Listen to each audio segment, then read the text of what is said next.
Committee, hailing from the great state of Utah, and Fox News contributor Jason Chaffetz.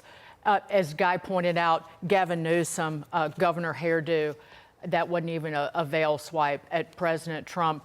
And he has overseen this just absolute disaster, and at every turn they are making it worse. How does this play out? Because they are going to try to guilt the leaders of this nation and Republicans into footing the bill for their mistakes, including their screwed up insurance industry, which was screwed up by the state for almost 40 years. And that's one of the reasons that companies, the insurers, have been not renewing policies. Well, why should the good people of Utah or Georgia or Iowa or wherever you're from, why should we have to pay for all of it? Now, is there a federal backstop on some? Yes, there's going to be some federal help and assistance. But let's remember that Gavin Newsom has, where he spent his time and efforts.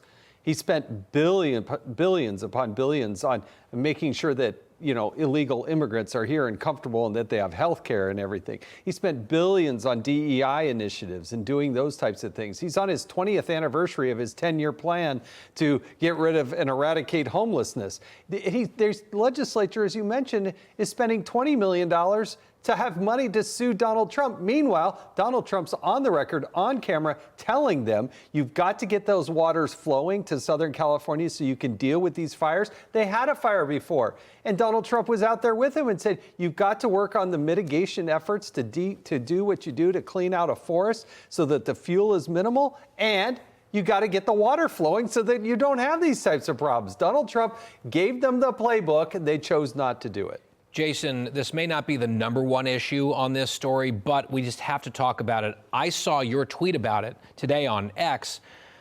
The deputy mayor of Los Angeles, right? So you have the governor and his issues. You've got the mayor who's off on another continent, despite all the warnings and all of that. And since she returned, it's been really a mess, a lot of her press conferences.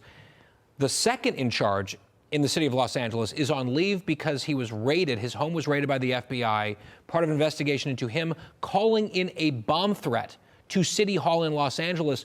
What the hell is happening in this place? He was swatting, the allegation is swatting basically City Hall. And his portfolio, if you look very specifically, is in charge of law enforcement and public responses. So the fire department fell under him. And you kind of sit back and say, I wonder why. And look, the people of California better wake up. They elect these people.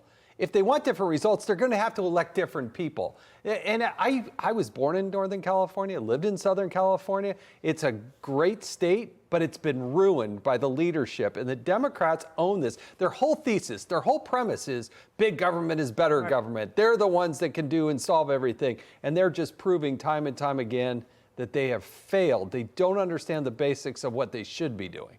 The Pacific Palisades Reservoir was offline and empty when the fire started. And now the state's going to probe it. Don't you love that? And the insurance commissioner who is overseeing this absolute insurance disaster where all of these major insurers were basically pulling out of the state has said, put a moratorium on now canceling or not renewing, I said not renewing policies or not writing new insurance in these fire-prone areas. Let's look at that California, because of essentially stringent rules and regulations, they pay 36% less for insurance, home insurance, than the national average.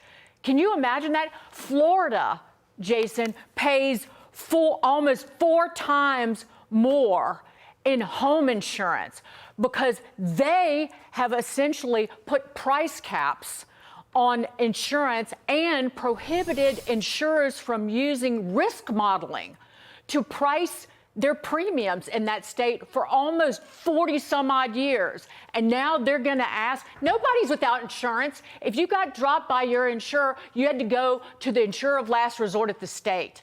We're not coming in as federal taxpayers and covering people who had the option to get insurance. If you didn't have insurance, that is on you.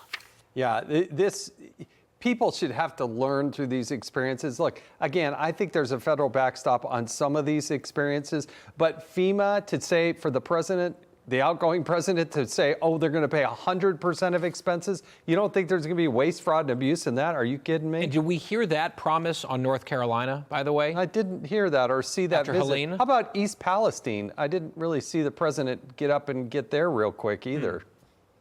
Curious. Do you want to get to jobs? All right, let's talk about the jobs report released yet again. And guess what's booming?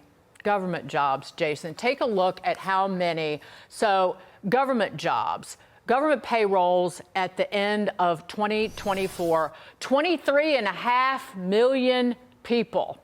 And how many people actually go to work, go into the office full time? It's like 6% of government workers.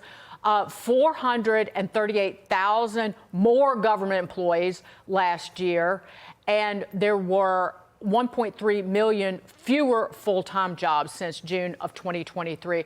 What does this mean for the overall employment situation? I mean, or basically what we get out of the federal government? This is one of the root causes of inflation was massive government spending. We're the only ones, per Milton Friedman. You go back and look at him. When we print money, we actually cause the inflationary problems. We have too many people doing too many things. And it's not just the federal government.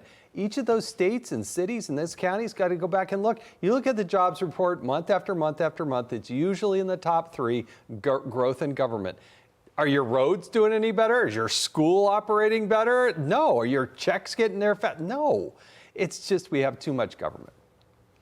Jason Chaffetz, good to see you. Kind of a busy week. We are not easing our way into the new year and the news cycle. It's been a lot, but it's really great of you to stop by on a Friday. Thanks for that. Do you think that President Trump goes out there and sees Gavin Newsom? Oh, yeah. I think he'll get out there. Donald Trump is a man of action. He likes to be in the fight. And he'll come out and say, I told you so. This is exactly what we talked about. Roll the tape. And Newsom invited him. Yeah. Right? He asked for it. And he'll come. Yeah, Trump might just oblige him. By the way, and all homeowners in this country make up for the mistakes in certain states. And so the people who live elsewhere are already going to bear the burden of the higher costs because that's where the higher costs will be passed on, and history bears that out. I'm just saying that people have the option to get insurance from the insurer of last resort in California, and if they didn't, that's on them. That's not on somebody living in North Dakota. Sorry, I know we're staying long. I think you'll also go back and say you're going to cooperate with ICE. And you're not going to be getting all these grants without certain requirements that you do Strings this, that, attached. and the others. Absolutely, Strings there attached. should be. That's how you do a power play, and sometimes that's Part of the deal. Leadership involves. All right, Jason, appreciate it.